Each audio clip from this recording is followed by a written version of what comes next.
Inkosi yehla ezulwini yaba ngumuntu ebantwini yona yese thina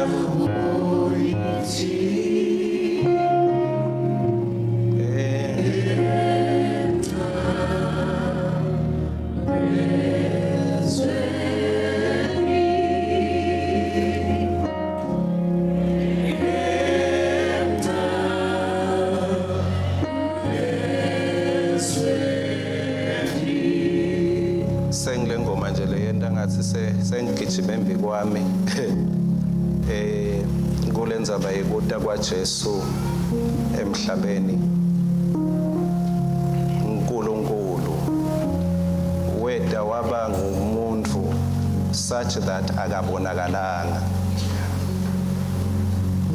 He was so human such that it could not be easy to identify him with the naked eye.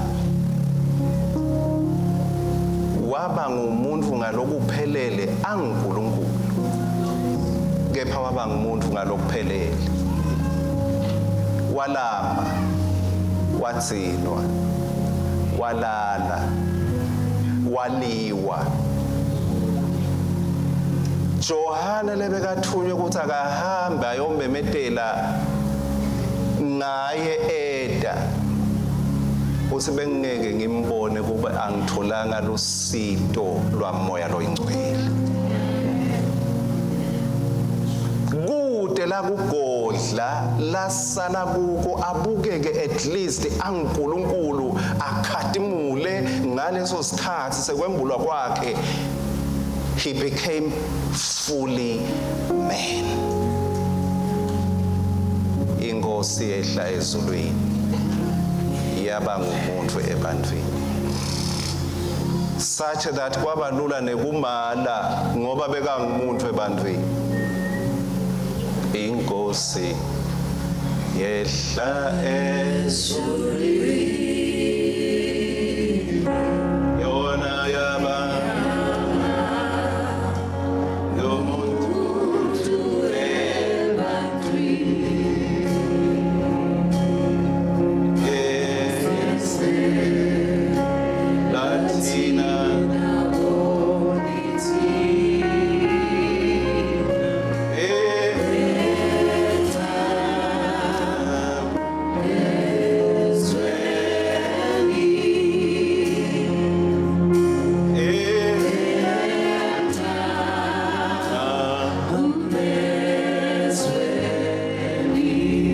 one more time.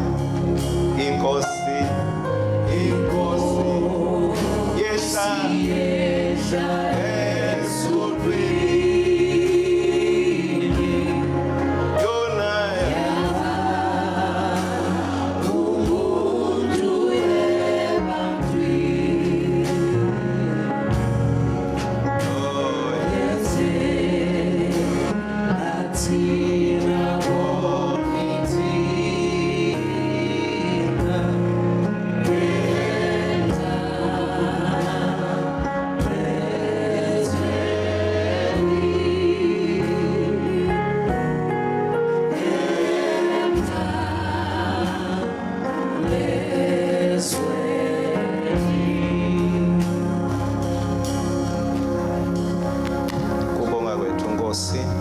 uyakwati nebufishane bako uyakwati kepha nje siyabonga.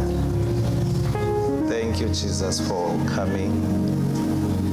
Thank you Jesus for allowing yourself, fully taking the form of man, humbling yourself. Watithoba kwazi baba sekufeni lo moya lebe ukuwe kwangathi unganza nakithi sikufude wena njengaloku inhloso yababe kusidaleni bekukufuda. Siyabonga kuba sibonelo sethu nanyalo siyabonga ukuthi ngamoya wakho solo ukhona. Azange Nkosi ube khashane ulishiye libandla lakho, wathi uyawuba nathi kuze kube sekupheleni. Ngiko nalamuhla, you remain the good shepherd. Usathi ngemabido, usathi nangemavi sikhuluma, you know us very well. Nalamhla bewadi Nkosi ukuthi kutabe kunabani la lotsingani. Ngiyabonga ukuthi le livi lakho sharper than every double-edged sword. Lingemandla kuphila, lingemandla kususa, lingemandla kwelapha. Walithumela laletha kuphila. Hallelujah. Thank you Jesus. Nalamhla siyabonga Nkosi ukuthi liphuma lingemandla kuphila. Egameni leNkosi yethu uJesu siyabonga. Amen.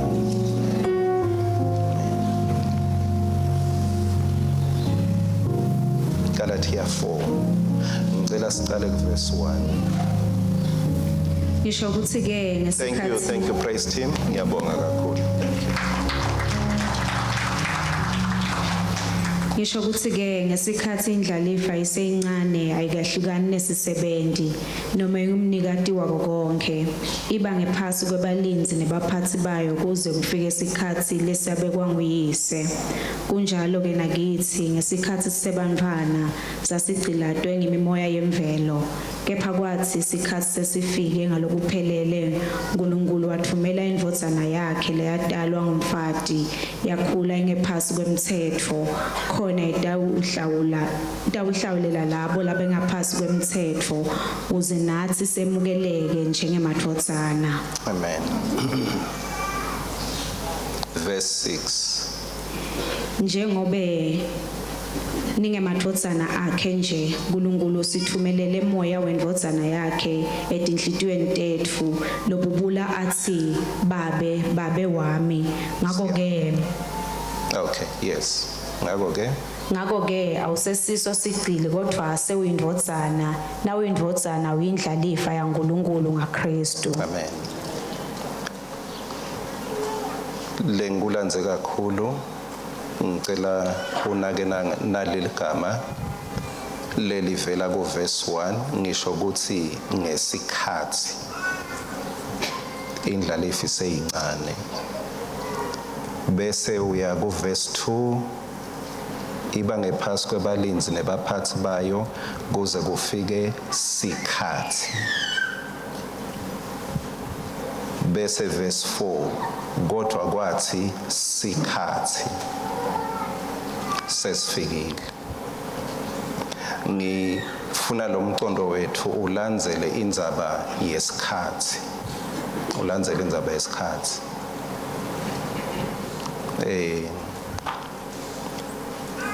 Kulabazalwane bebalwa netimfundiso lebetifuna kubasusa kuleli qiniso bese balitholile ngaJesu. Makababhalela ke umpostoli Paula, he was raging a war. Bekalwa engcondweni yabo nalaba bese bahlanyela lokhu lathite makukhona loshumayela lelinye livangeli. So ulwa ke ubasita kuloko bese kuzama kubabamba engcondweni yabo. Bebalwa kahle ke labedukisi ngoba bebasebenzisa nelimuva lakhe umpostoli Paul. Bathi niyambona lona uthi ungumpostoli, ngumuntu nje lothunyiwe lo akasiye umpostoli. Uthunywe libandla eJerusalema noma uthunywe libandla eAntioch, akasiye umpostoli, disqualifying his apostleship. So makababhalela ke ubhala ulwa leya labadukisi ngeliqiniso ngaJesu, ulwa naloku laba kushoko to discredit i-authority lanayo yebupostoli labuthole ngekubonana naJesu. So uyabatshela ke ukuthi la sikhona khona, it's a progression of time. kube netikhatsi la tinto betikanje khona le mangabe kutawuchubeka sewukholwa ubambelele kuto kusho ukuthi you are postponing your freedom, you are postponing the liberty lenkhululeko leseyikhona nyalo. Ngilandze kakhulu ke kulo verse 4 lothi kodwa sikhathi sesifikile ngalokuphelele uNkulunkulu wathumela. Kusho ukuthi makwendeka konke lokhu lenzaba yemthetho labafuna kunibuyisela kuyo, it was leading to a particular time according to God's timing. So sathi ke mase sifikile lesikhathi saNkulunkulu, fullness of time, sikhathi lebesimiswe, time appointed by God. Time appointed by God. Lesikhathi ke sathi mase sifikile lesibekwe uNkulunkulu wayithumela indodana yakhe. Thank you Jesus. Leyadalwa ngumfati, yakhula ingaphasi kwemthetho. Nguloko ke lokwendeka kumbe lesiyakubona ekukhulumeni ngidaniketa sithombe probably singakacezi. So sikhuluma kulesikhathi ke asizami kufuna kahle kahle idate yekudalwa kwaJesu.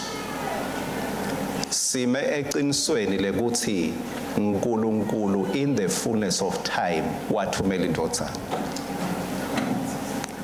Wathumela indodana. Yaba nemsebenzi wekuthi ite uletha inkhululeko, ilethe inkhululeko. Lenkhululeko ifike yendeni lo verse 6 kusuka kulo verse 5 kuze nathi semukeleke njengemadodana. Bese ke verse 6 njengoba ningemadodana akhe uNkulunkulu usithumelele moya wendodana yakhe etinhlitweni tethu lobubula athi babe wami. Kulokunye kusita kakhulu vele kuba nekukwati ngalamagama ukuthi yini kusetshenziswe lamagama lawo. Usebenzisa lolwimi lwemaSiria umpostoli Paula makhuluma ngalamagama lathi babe wami. Ngekwemuva wemaSiria kude umuntu bekavumeleke ukuthi angathi babe kumuntu lekungasibabe because of a relationship. Ngenxa yebudlelwano nabo.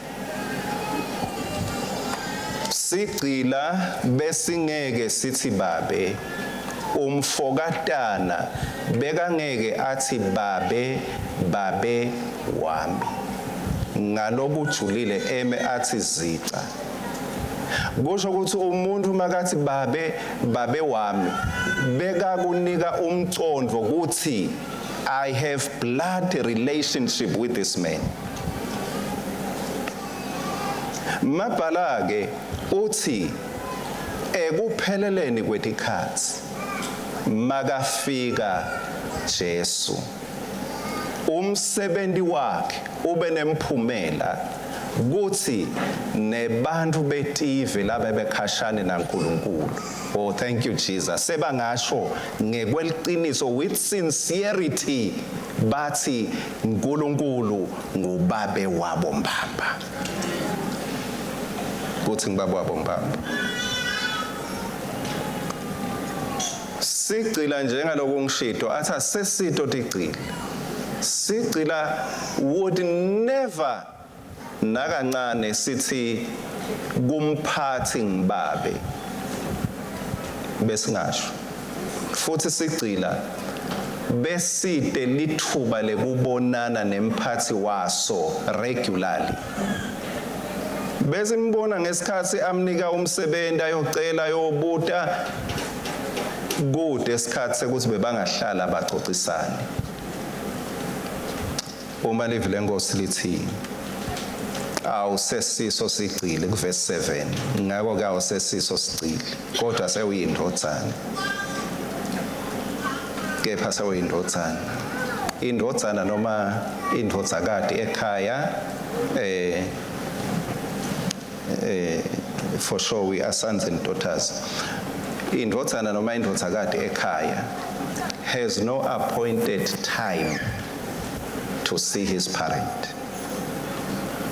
Sigcila sinesikhathi ukuthi uthi angibona nga1 kepha umntwana asekhaya awuyakhe appointment nemntwana wakho.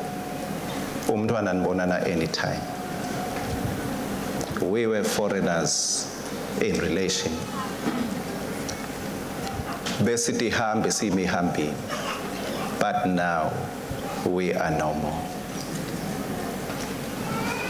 We are now sons and daughters. Sesingambona noma nini baba. Sikhuluma noma nini naye. We cry even noma singakuthatha literal. Sithi we cry to him as long sikhala makangibabe unendlebe yemntwana wakhe. Unendlebe yemntwana wakhe. Sisesikhathini sihloko sethu lebese sicalile sithi God is in charge of the times. God is in charge of the times. Sifika lapho ke nasesikhathini sekukhuluma ngekudalwa kwaJesu sithole lenkululeko kushintshe iposition. Ngathi ngengeda ukuthi when the position changed, the possession changed. Ngoba lithi nyalo sesingemadodza njengaloku sesingemadodzana sesidindla lifa. So we are now positioned as heirs with Christ. Sesidindla lifa. Jabulani sesingabantwana abenkosi sesinofakazi silubonga lolu thando baba umsindisi wethu sesimazi silubonga lolu thando baba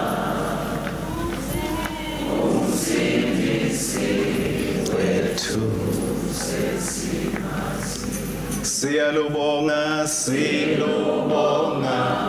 lolu thando baba. I thank you, Jesus.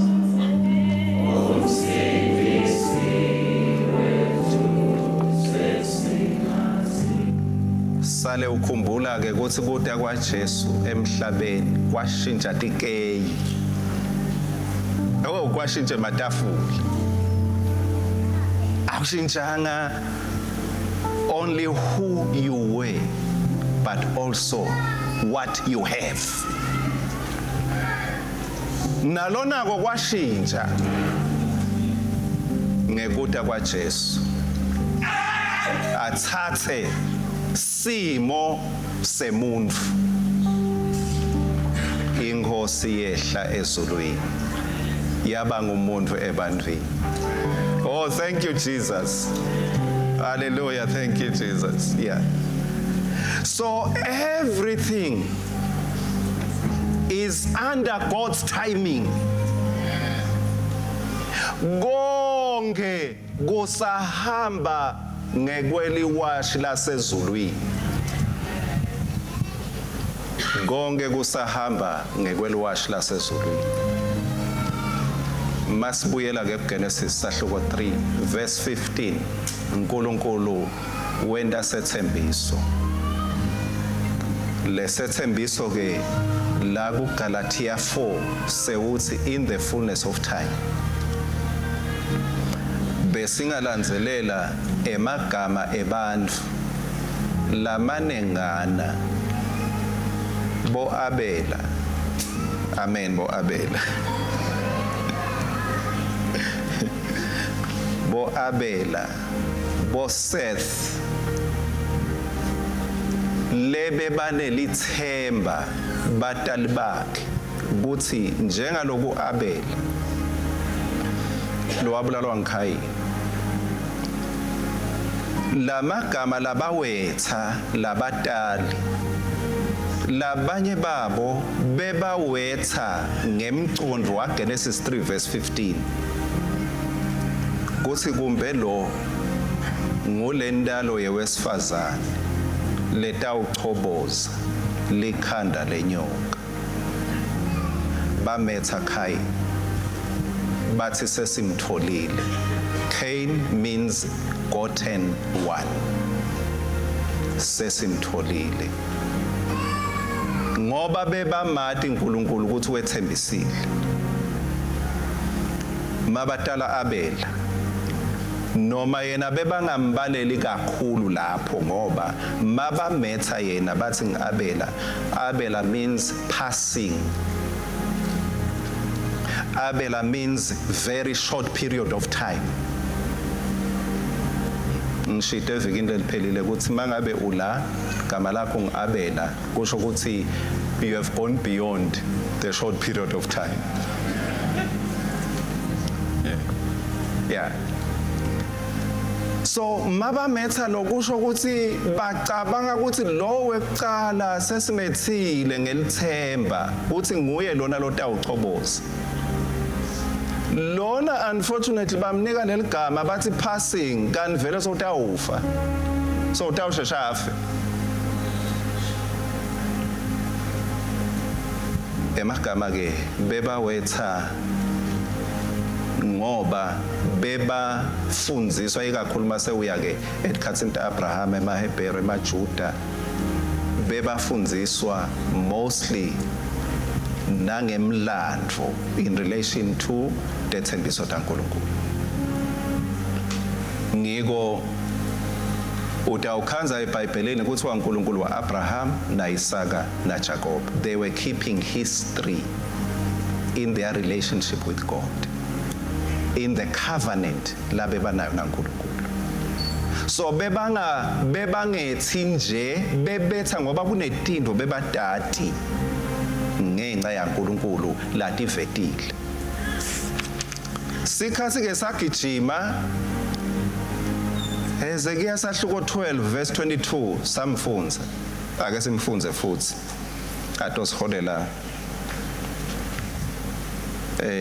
kuLuka sahluko 2 Hezekiya 12 verse 22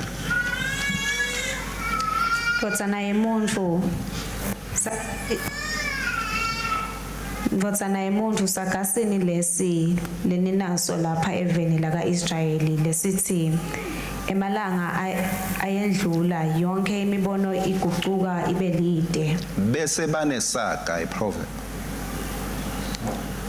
because letimo bebabhekana nato nalelithemba labe basolo beta ngalo kuthi kukhona lo yawubalamlela bagcina ke sebakha netisho letikhomba ukuthi hayi ngathi lento lesihlalele ayikho emalanga ayendlula yonke imibono igucuka ibe lide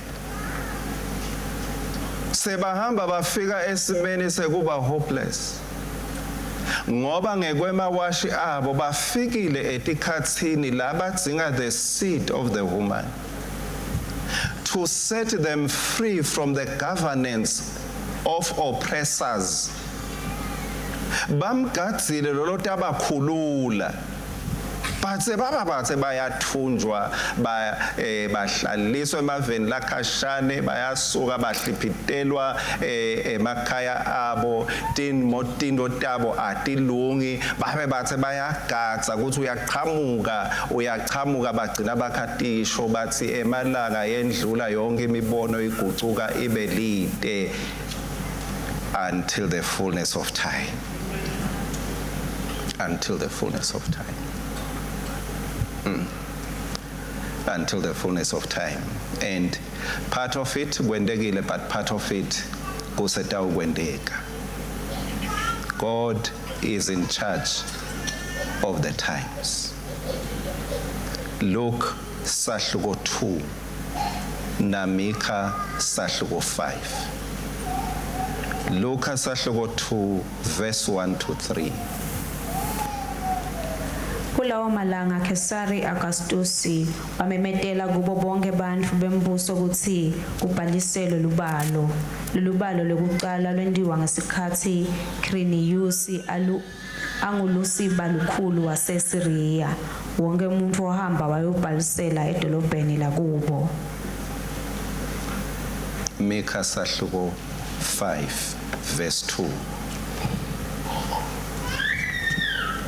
Simakadze uthi Bethlehem Efrata nome ungulomunye wemiti lemincane yakaJuda kodwa ngiyawuveta kuwe umbusi lo yawubusa sive saka Israeli lusendvo lwakhe luyawusukela kulolo lwaluvele lukhona kwasekuqaleni.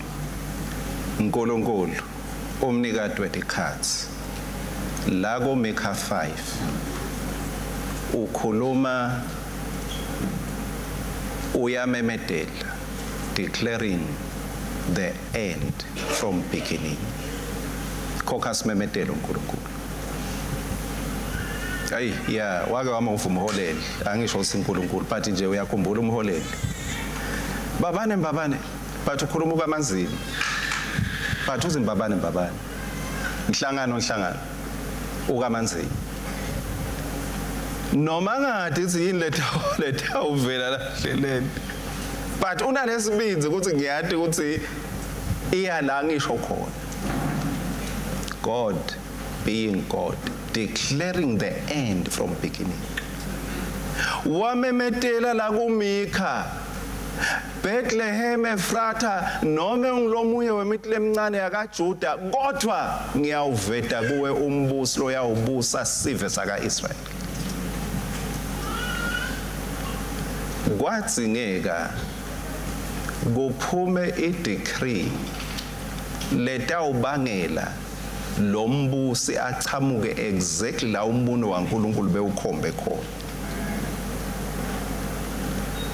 Lo Augustine lona Augustisi ukhokha lesimemetelo akati siprofeta umntwana ebantfu uthi nje ake ngiexercise ema powers ami ukuthi akwendeke tinto kwabita ukuthi tenteke masinyane ngilowamangala ukuthi sivelelwa yini sihlolelelwana inkosi yami kwente njani sigijikiswa nyalo shaya isikhathi sasezulwini ukuthi lo angeke atalelwe anywhere else other than la inkosi ikhombe khona. Verse 4 waLuka sewuthi na Josepha wesuke eNazaretha yaseGalile waya eBethlehem yaseJudiya edolobheni lela prophet wakuMika sahluko 5 sengiyabekisa phela sengiyahlanganisa kwabita ukuthi tinto di align dithi exactly njengebantwana baNkulunkulu siphila eveni minengi imithetho leminye yayo ayisi necessarily imithetho lebangwa baholi bethu eveni kepha imithetho lechamuka emhlabeni lebese ifuna nathi si-align. Lengingakusho ke ngoba leminye yayo iyethusi yesabeka but lengingakusho ukuthi God is in charge. Noma seyingathi noma ungabona ngathi kuyonakala kukhona lokungeke kuhambe kahle uNkulunkulu akanike ama politicians to be in charge. He is still in charge. Usesihlalweni.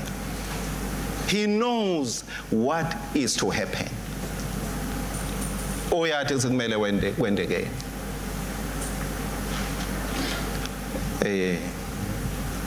Ngikhumbula several times umfundisi Mabunza athi hayi sitawubukela sengabe uNkulunkulu utawendani la.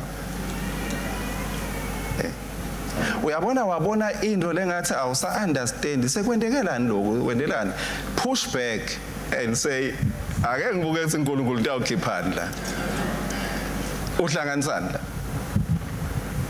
Mina angikwati ukubhaka i-carrot cake kepha ngiyayibona i-carrot cake. Ngibona ngani ngel-carrot kwabade il-carrot cake washo ngemlomo uthi carrot cake. I'm sorry. Maungakwati ukubhaka i-carrot cake ubone bafaka libisi bafaka ini lenye shukela usengalibona i-carrot bafaka liswayi bafaka licanza nako konke lokho. Don't worry, just relax mawungadi ukuthi liyawufakwa nini leli-carrot. Mangabe kunetindo lotibona ngathi atihambisani nalokugadzile ngekwati kwakho, just relax. Uyade ukuthi kwendekani uNkulunkulu. Uyade kumele kuphume i-carrot cake la. Yes, so uNkulunkulu is in charge of times. Asimfunze Isaiah 14 verse 27. Ungatibukela na Isaiah 46 verse 9 kuya 10 sengifuna kusonzele ekugcineni.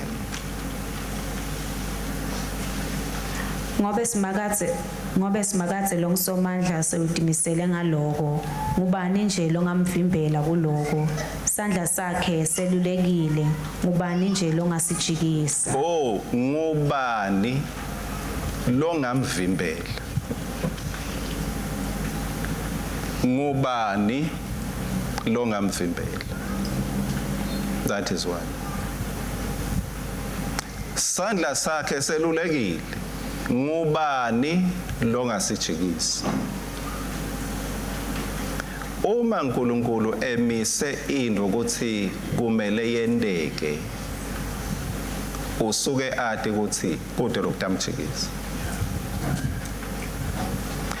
Ngilolo zama kumjikisa lolongadi. Kepha uNkulunkulu angaze ahlele uyathi usuhlele uyathi sathi utawendeka kanjani. Those who trust in the Lord shall renew their strength. Sithole amandla lamasha ngesikhathi sibukela ukuthi engabe uNkulunkulu utawukhokhani la. Engabe uNkulunkulu utawusebenzani la nga-Augustus. Ngoba sonke sihle siba nabo bo-Augustus etindzaweni letitsite etimeni letitsite labatawukhokha imithetho letsite. Imithetho letsite ngifakazile evikini leliphelile ngoba umuntu masabona abantu babanenge ubese uthola amandla futhi sengidawufakaza ngoba senibanengana lapho.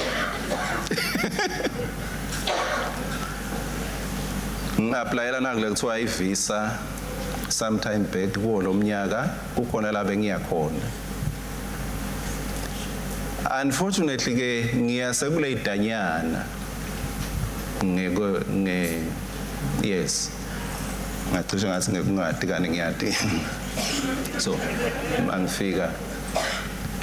ngifika kusele 8 wemalanga ngani bathi kufuneka 10 wemalanga kuze kutolonga kahle tinto. Mangishiya bangitshele bathi uyeva it takes 10 days. Base ngabuki ukuthi ngihamba nini. Mina ngihamba within 8 wemalanga. Bona umthetho labawukhipha bo Augustus uthi le process bangitshela bathi akusi ifavor or disfavor ngile process it demands 10 days ngashiya ngahamba ngalelanga lami la ka8 lekuhamba ngathatha yonke imithwalo lebekumele ngihambe nayo ngaya khona mangifika ngangena ngacale ngabhala ngicabanga ukuthi indawo singiyavela bavele bangiphangise ngathi ake ngibhale ngabhala ngayithumela imessage i-email kwabathi impendulo bavala nga11 ngikota to 11 nambe ngisolo ngigadzile phela ukuthi i-email iyafika lethi sekulungile ngoba ngithandazile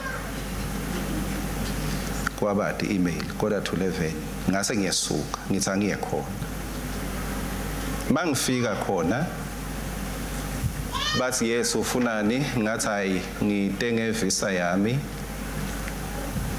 bathi wa apply nini ngabatshela bathi hayi 10 days usengapheli number 1 number 2 i-email boyitholile yini let's water la ngathi angayitholi bathi hayi siyabonga hamba kahle sithathumelela i-email wagcizelela wathi sitayithumela i-email udabese ke uyeda emva kwekuthola i-email ngathi ngiyabonga ngaphuma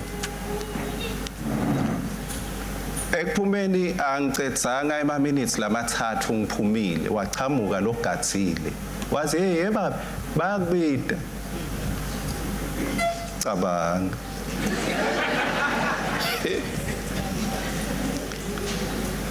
cabanga ngabuyela what's you didn't get the email ngathi no angayitho sekusho yena lolo sithi hambe yomela i-email uthi hawu i-email awuyitholanga awukayitholi ngathi angayitholi wathi hayi ivisa yakho nayo iseyikhona nanyalo le email sola ayifikanga kepha sengibuya khona lela bengiyakhona 8 days the process of 10 days happened in 8 days ngizama ukuthi God is in charge fear not angibangwanga ukukhola lokukhulu lokungcono kunalo kwakho fear not mntwana sekhaya solo sesihlalweni ngiyamazi umhlengi wami akalali akosele ngekasipele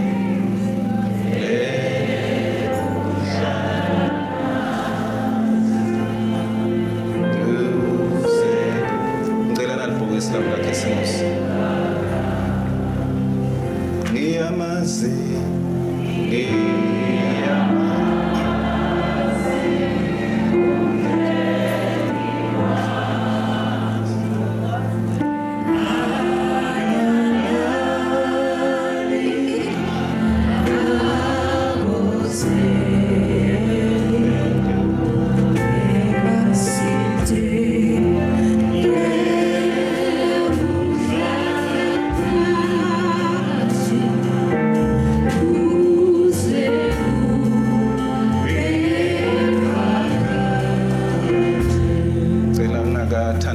labang 5 nje please labang 5 come quickly lento ya boxing day madonsela bengadi ukuthi kushona lo boxing ngase nguqonze emuva kakhulu manje ngeke ngisho nelisinini ngoba ngidawuhlazeka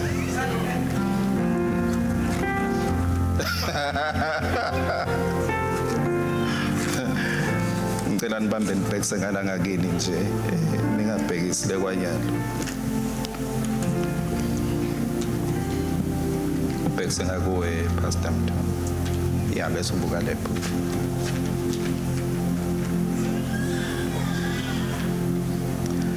bengathi lento ya boxing day kani kuthiwa ngilelanga lekuvulwa ngalo letipho lo tithole ngakhisimusi so mina bengithatha nje ngivula noma nini kanti kuthiwa wait for Boxing Day but sengibonile hey uyatibambelela kulokunye into leti mnanzi uyephuta kutithola uhlale nato la umele nje kuyovula mhla ka26 so ngathi kuhle lokho uhlole emafastela wakhe emafastela uhlole kunani lapha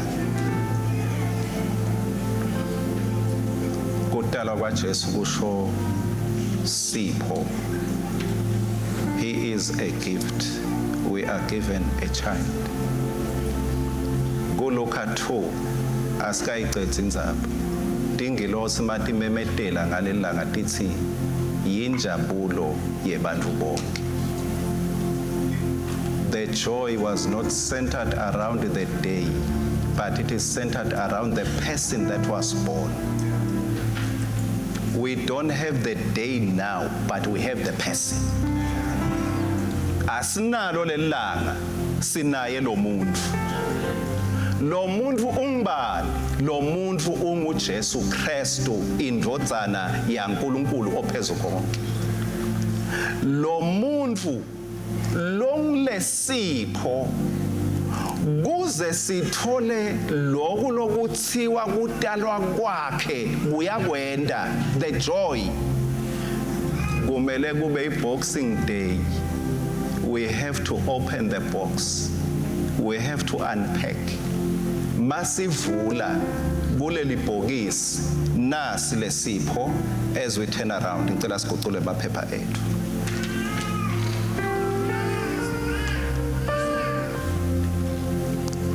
Kusho ukuthi lenjabulo lenhlokoto yethu ithungelwe ekumatini lo muntu lo watalwa in the fullness of time.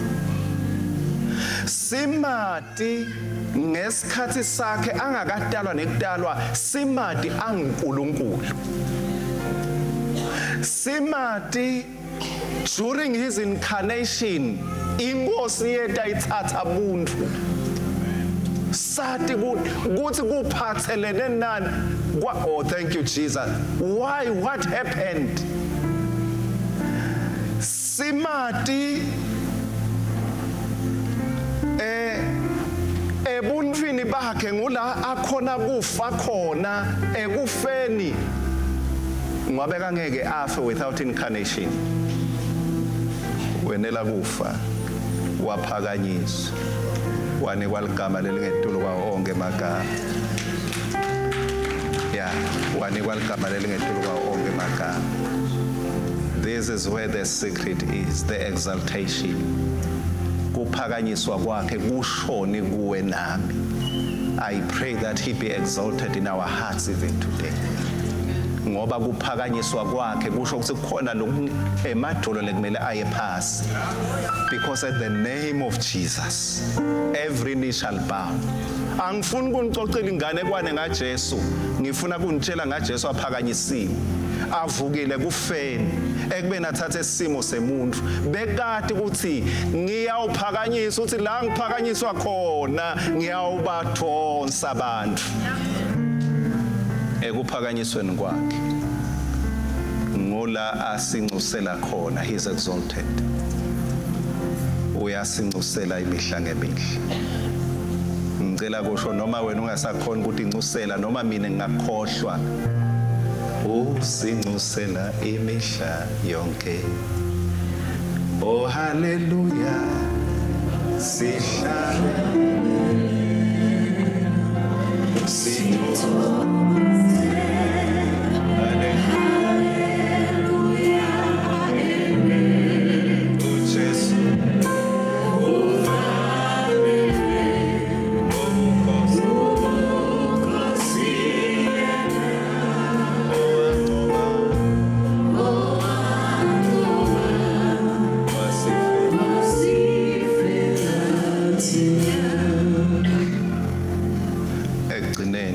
his second coming. Oh, booyah. Yeah.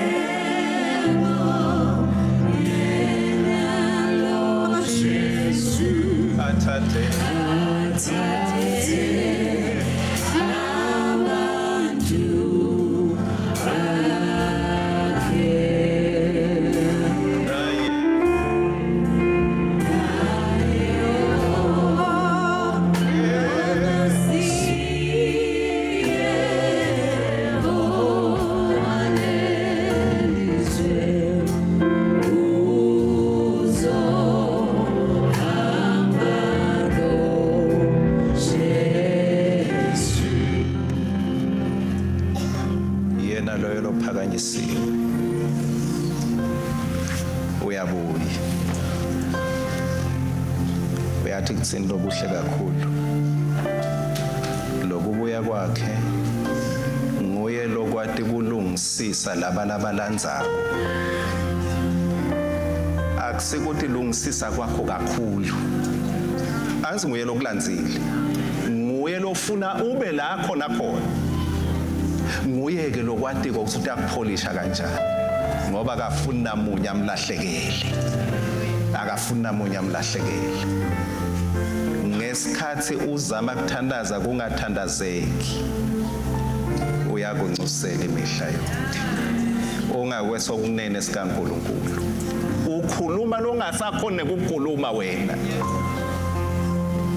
Ukubekela ngendlela longeke ubeke ngayo. La kunetikhala khona uyadati leto tikhala. Oh, thank you Jesus. Kwabita kuthi Herod lobekazama kumela liplane lekutalwa kwaJesu. Wabulala abantwana angamfuni Jesu. Kepha ngoba Jesu bekumele abuyela yokhula la kumele akhule khona, kwabita kuthi afe kuze kuthi liplane lasezulwini litawuphumelela.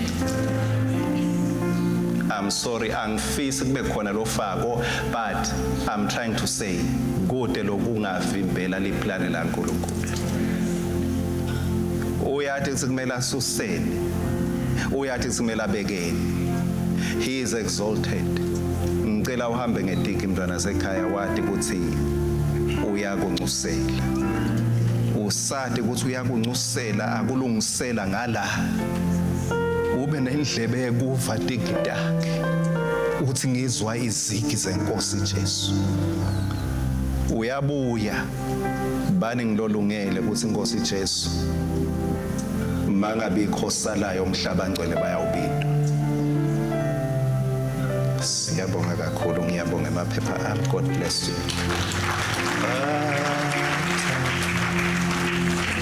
Obuya wosingasibonga.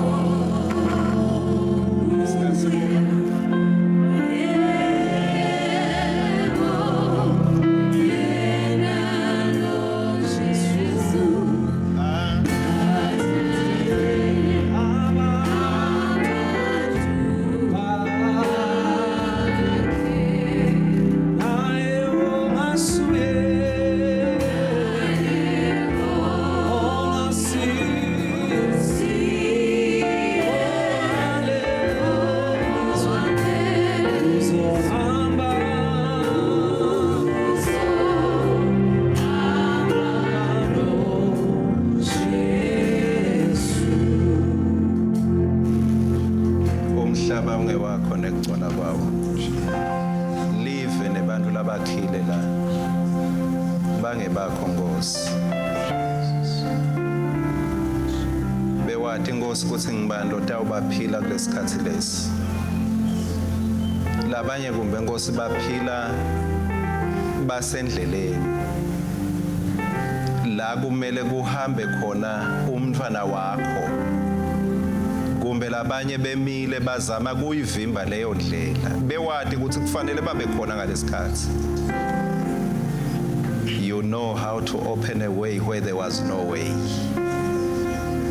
Na Petru bekaboshiwa avalelwe kunebantu labathi awuphumi la Petru kepha lizulu belincusa nangelibandla. Waphuma lapho labanye bangaphumi khona. Lo Jesu lophakanyisiwe ukuncusela uyakuncusela nalamuhla. nala bese utibalele ngaphandle uthi hayi ngazi ukuthi sengikhungekile indlela leyaphambili ayisekho. You have an intercessor in the right hand of God. Unemnxuseli ngesekudla sikaNkulunkulu. Ungamangali mawuphuma la bese uthi awuphumi khona. Uyawube ubunxuseli. Uyawube ubunxuseli. Kumbe lamhla ukhona lo ngaba nesipho lesiyinhlitiyo yakhe ukuthi Nkosi Jesu anginako lokwenele lengingakunika kona ngithi nikela mina elicobo lwami ngifuna kwemukela ngoba usipho lesite ngesikhathi sami ngifuna kwemukela lamuhla ube ngiloku longikona hayi nje eBhayibhelini kepha empilweni yami. Oh, thank you Jesus, thank you Lord. Kumbe wake wamemukela tinto tahambe taphinze taphambana bekungaba lithuba leli sneak out and come to this altar. Ngicela uphume la ukhona khona usonzele sithe uthandaza nawe wemukela sipho lesingJesu sipho semusa sipho sekulunga. Please come. Ungesabe mehlo, ungesabe makhelwane. This is your very special time. This is your special moment. Maye isikhathi lesimcoka uthini nganasipho uNkulunkulu uthi ngiyakupha. Uyasemukela noma uthi haya ngisifuna ngisidinga. Ngikahle nje. Ubusisiwe loyo lothi lamuhla angeke ngiyende ibe likhona inhlitiyo yami. Lamuhla langa lami lensinziso. Lamuhla langa lami lekwemukela lesipho lebe ngisolonga isibukela khashane. I want this gift to be unpacked in my life. Funa kusibona lesipho lesingummangaliso lo nguJesu. Are you coming? Please come. Wo buya.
sikwati ngako ukuthi sidalelwa umsindzisi. Umuntu maketa kuwe ngiko uthi awumlahleli ngaphandle. Noma ngawulahlwe kuphi walahlwa ngibani kepha lota kuwe uthe wena awulahlani. Awumlahleli ngaphandle. Embi kwethu, embi kwelibandla, embi kwakho. Naba Nkosi labatilethile. Lokho babe lokubeka enhlitweni yabo. Ba respond according to your calling in their hearts. Sithi Nkosi siyabonga. Sithi amen akube njalo. Thank you Jesus. Oh yes, thank you Jesus. Ngeke sibende basindziswe. Lesingakwenda Nkosi kuvumelana nawe. Ngoba nguwe umsindzisi. Lo wati konyalo nje lobemile ethi ulungisani empilweni yabo. Futhi wena Nkosi umemedele kubo uthi kuphelele. Lo msebenzi ngawenda waphelela kude lokushodako utawubonakaliswa kule mpilo. Ngikhulekela babe ma-counselors labantu abakhulumisa. Ngiyabonga umoya wekwembuleleka. Ngiyabonga umoya weliqiniso. Lo tawubahola to see the life le mpilo lo wabemisela yona. Labe batilungisa Nkosi kulungile. Ngicela sishona ngemagama nje emva kwami sithi ngiyabonga msindzisi. Kusindzisa impilo yami. Amen. Amen. Let's praise God.